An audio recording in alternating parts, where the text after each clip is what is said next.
To vôbec nesmela. Pozerala tie dva skoky a si mala tie 4 sekundy. Jan Cigán, Michaela Ješková, František Pál, Paulína Číková, Viliam Jašpický, Zdeněk Žíla, Peter Mackoviak a Andrea Káčová.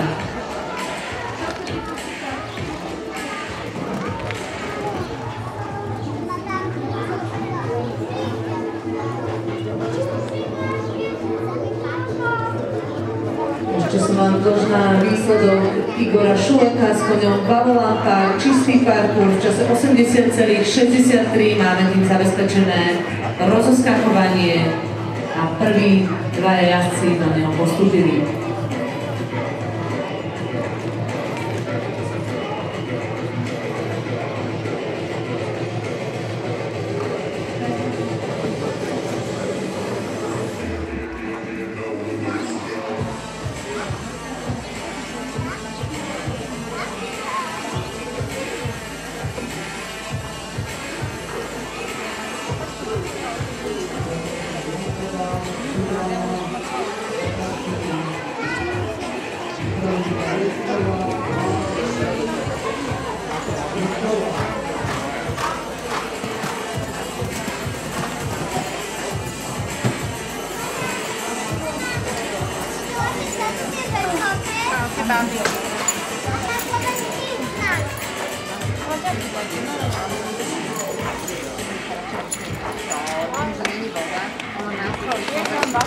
Takže tretiu dvojicu vidíme v rozskakovaní.